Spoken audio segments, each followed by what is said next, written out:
네, 굉장히 듣기 힘드시고 내용이 많아서 인내를 많이 필요한 것 같습니다. 네. 또 거기다가 제가 다소 어려운 말씀 많이 드릴 것 같은데 제목부터 좀 생각하죠. 잃어버릴 7년. 네. 7년을 포기해야겠다 이런 생각인데 이번 교육과정뿐만 아니고 역대로 그랬고 우리는 수학교육에서 한 번도 희망을 가져본 적이 없는 그런 고민을 말씀드리는 겁니다.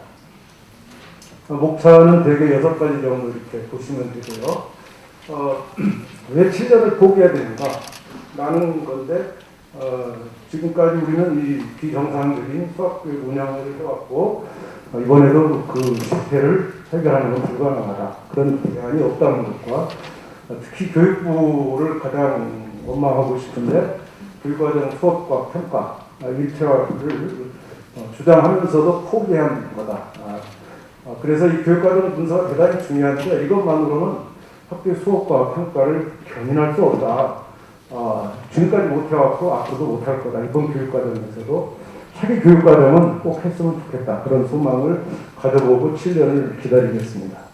그러다 보니까 이번에도 넣었다 뺐다 올렸다 내렸다 이렇게만 되풀이하는 교육과정이 아닌가라는 거고 그것은 연구진 선생님들이 아니고 교육부를 말하는 겁니다. 스포자 문제나 설교 문제를 유면한 교육과정이다라고 이 스포자나 설교 문제는 사실은 정규 수업과 평가 때문입니다.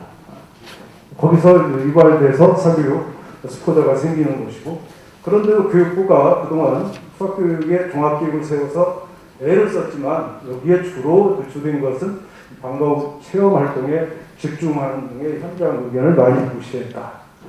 그리고 특히 아이들은 정규 수업과 평가에서 이 수학학습 동기 유발을 실패했는데 그런 애들을 밤에 불러서 체험활동, 주말에 그런 활동을 한다고 해서 그리고 수업과 무관한 수업 클리닉 이런 걸로 해결될 거라는 생각이 안타깝다는 생각입니다. 교육과정은 내용을 늘리고 줄이는 것이 핵심이 아닙니다. 제대로 가르칠 적정 분량에 대한 연구가 없다. 한쪽에서는 우리나라 수학 시수가 세계적으로 상당히 부족하다 그러면서 내용은 똑같아야 된다는 주장을 합니다. 부족한 만큼 시수를 확보할 능력이 없으면 수학 내용을 줄여야 되는 정상인데 부족한 시수의 분량은 자꾸 늘어나려고 하고 있다. 특히 수학 개념을 충분히 이해시키는 데 필요한 최소 시간 산출 연구를 다시 해야 된다. 그래서 적정한 내용을 깊이 있게 가르치자는 것이지 무작정 줄이다는 것은 아니다. 특히 현장은 많은 양과 부족한 시업 스스로 대부분 다 진도 빼기에 적극한 수업을 하고 있다는 것을 부정할 수 없습니다. 교육부의 2022 개정 준비 미흡을 먼저 지적하고 싶습니다. 교육부는 오늘도 보니까 딱 2년이네. 2020년 10월부터 시작해서 지금 2년 동안 총론과 강론을 개발했습니다. 저는 많은 연구진으로부터 어려움을 들었습니다. 힘들다. 교육부가 요구하는 그 모든 것을 하긴 힘들다. 그리고 현장의 요구도 어렵고 그걸 그대로 아는 게 교육부입니다. 이거는 이번만이 아니고 2015 때도 그랬고 2009, 2007, 7차 다 마찬가지입니다. 그런데도 불구하고 이번 연구진이 상당히 좋은 많은 연구를 해냈음을 감사하게 생각하는데 특히 그 초등 저학년의 한글 학습 연계를 고려하겠다는 문장을 생전 처음 봤습니다. 그리고 출신의 통계 교육을 많이 도입하려 애를 썼고 성취 기준이 애매했는데 해설하는 등의 이런 문서 체계를 정교한 이런 여러 가지 성과가 있었다고 인정을 합니다. 그런데 아쉬운 것은 이 수학 교육계를 뺀 수학계와 기초과학계 압력이 상당히 많이 들어왔고 그것은 진즉 느꼈는데 그것을 극복하지 못한 아쉬움이 있다. 특히 어제 뉴스에 오늘 아침 보도자료 행렬을 고1 공통수학에 넣느라고 갑자기 외국인과 직전의 방정식을 뺐습니다. 제가 이제 쓴 글인데 맹장수 하랬더니 심장과 간을 드러내는 겁니다. 행렬을 빼지도 못할 바에는 또 이런 것도 놔둬야지 왜 이걸 빼는지를 잘 모르겠어요. 어차피 망가진 건데 맹장이나 그냥 수술하는 거 아니고 이런 이번에는 이제 수학과 연구진을 통해서 연구진에게 드리는 말씀인데 어쨌든 아쉬운 부분입니다. 여전히 총론과 강론이 길이 두고 있다라는 겁니다. 총론과 연계를 몇 가지 들었어요. 그렇지만 학교 교육과정 자율성 강화라든가 성장 적정화 이런 것들 앞에 그 지정인 장학사님 지적해 주셨고 총론 방향이 이런데도 불구하고 이전에 뺀 내용을 모두 복귀했다. 이런 현상이 15년 전에 있었습니다. 그게 2007 교육과정이고 그날 역시 똑같이 이런 날이 7차에서 빠졌던 모든 내용이 다 복귀됐고 또 다시 그 뒤로 두 번 개정 과정에서 빠졌던 행렬이나 그 다음에 공간 벡터 그리고 모듈 추정이 이번에 다시 또 일거에 돌아왔습니다. 그럼 이전에 연구진들은 도대체 바보였다는 말인가 이런 생각이 듭니다. 그리고 학생의 삶과 성장을 지원한다. 굉장히 좋습니다. 앞에 쭉 그 교육과정 이번 설명하실 때 굉장히 많이 강조하셨지만 이것이 정말 학교에 구현되느냐 그 책임에 대해서 교육과정은 책임을 져야 됩니다. 그리고 책임 못 질 바에는 저는 교육과정을 개정하지 말았어야 된다라는 생각이 듭니다. 문서상만 개정하는 것은 필요 없다. 학교 현장은 문서로 변하지 않습니다. 그 문서로 변하지 않는 것은 문서를 제대로 만들어야 된다. 과거의 문서를 그대로 답습하지 않았으면 좋겠다라는 것이고 또 멱시 평가 마찬가지입니다. 평가의 구체성이 많이 좋아졌어요. 그래서 많은 도움이 됩니다. 그러나 입시 중심의 평가라 변별력 평가 이런 수능 문제나 이런 거에 대해서는 교육과정은 말할 때 안 해도 된다는 이상한 관념을 가지고 있습니다. 말을 해야 됩니다. 교육과정에서 분명히 정해야 됩니다. 좀 더 평가 기준을 강화시켰어야 되는데 이번에는 지난번 걸 그대로 그냥 이어받은 정도라고 생각됩니다. 그 다음에 특히 학교 현실을 많이 반영하고 여론조사도 하고 했지만 저는 현실을 외면하고 있다. 현실이라는 것은 학교 교육 현장에 수업을 가봐야 됩니다. 이번 2년 동안 연구진이 수업을 얼마나 많이 가서 연구했는지는 저는 미지수라고 생각하고 그런 데서 지적합니다. 특히 중학교 1학년 교실을 꼭 가보셔야 됩니다. 우리가 교육과정을 개정할 때 과거에는 자유학기제가 그냥 실행될까 말까 그런 상태로 개발된 교육과정입니다. 근데 지금은 이미 벌써 10년이 넘었고 상수가 됐습니다. 자유학기제는 무조건 합니다. 자유학기제로 인해서 수학이 피해를 봅니다.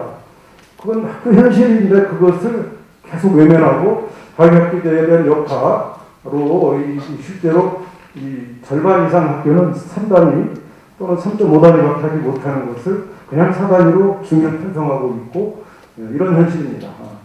그래서 현장 교사들이 생각할 때 중학교에서 만약에 자유학기제라든가 이런 걸로 편성되면 최소 96단위밖에 못합니다. 그런데 교육과정은 여전히 이렇게 많은 편성을 하고 있고 그래서 이렇게 많은 시간이 부족한 거를 선생님들은 메우기 위해서 그냥 진도 빼기 수업으로 나가고 있다라는 거 부정할 선생님 한 명도 없을 겁니다.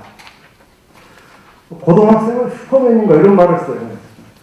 슈퍼맨이 다소 그 성차별적 용어 같아서 죄송한데 어쨌든 2022 기준으로 중학교 저도 왜 수십 년 동안 성취 기준을 개수를 안 세봤는지 참 깜짝 놀랐습니다. 성취 기준이 무려 중학교는 3년간 60개밖에 안 돼요. 학기당 평균 10개입니다. 고등학교는 학기당 평균 20개 정도 됩니다. 어떻게 똑같은 아이가 중학교 졸업하고 더 어려운 수학을 2배나 배워야 되는지 이해할 수가 없습니다. 그런데 그래서 절반으로 줄여야 되는데 거기다 또 행렬까지 추가해서 이렇게 엄청난 교육과정을 만들어 놓고 있습니다. 행렬이 공통수학에 들어온 여파는 엄청납니다. 공통수학은 여러 영역에 기본적인 내용을 학습하는 과목이다. 분명히 교육과정에 써있고 여러 영역의 기본적인 내용은 결코 행렬이 아닙니다.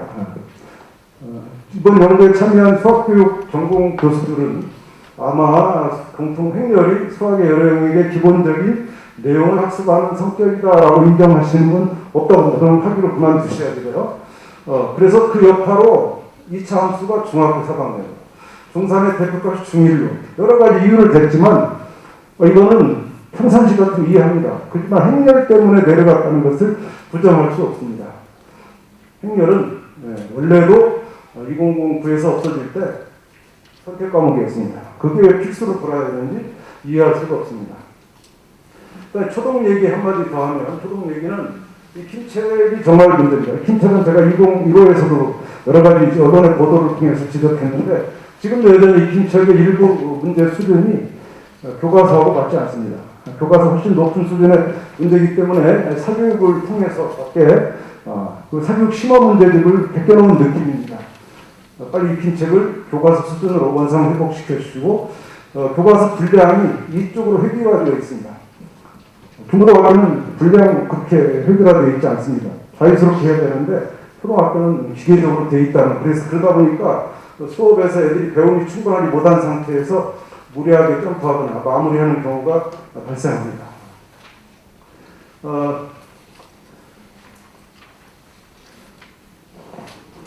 독촉을 하시니까. 근데 이화영 박사는 저한테 전화로 10분이라고 했는데 오늘 9분으로 줄였기 때문에 제가 1분은 무시하고 하겠습니다. 교육의 한 주체인 학부모 학생을 소유했다라는 것은 현장 연구가 없었다. 일부 설문조사는 많이 했지만 그게 여론이 아니라는 거예요. 학교 현장에 가서 아이들 학부모 다 연구를 해야 되고, 그런 연구를 하려면 5년은 해야 됩니다. 5년 전. 2년 안에 교육 바꾸는 건 저는 무조건 인정하지 않겠습니다. 마지막 제안 드립니다. 5가지 제안을 드립니다. 이거는 시민단체를 비롯한 수학교사연합에서 함께 만든 겁니다. 5년 이상 해라. 그래서 내년부터 당장 차기 교육과정을 시작해라. 5년 동안 놀다가 또 2년 동안 하지 말고 내년부터 5년간 해라. 그리고 앞으로는 이번에는 이경학 교수님 하셨지만 자격 없습니다. 대학 교수는. 현장 교사가 연구 책임을 맡아야 정치권이나 또는 대학 교수들, 특히 수학계, 학계 영향을 받지 않습니다. 그래서 학계 영향을 받는 이해관계가 있는 사람은 하면 안 됩니다. 그래서 현장 교사를 반드시 연구 책임을 맡겨주시기 바라고요. 중일 자유학기제 했고요. 고등학교 1학년 이거 이제는 해결해야 됩니다. 40개 커만드면 안 됩니다. 20개로 줄여주시고요. 행렬 위로 올리시고, 더 중요한 것은 이 교육과정이 교과서와 평가를 문서상만 하고 그 평가 원칙, 방법, 학교에 하나도 통용되지 않습니다. 그런 쓸데없는 평가 방법, 기준 이런 거 만들지 마시고 그 실행할 수 있는 방안을, 거기서 강조할 수 있는 방안을 그 담아서도 좋은 그런 내용이 학교에 실행되도록 해줄 것을 교육과정 연구진과 특히 교육부에 강력히 촉구합니다. 감사합니다.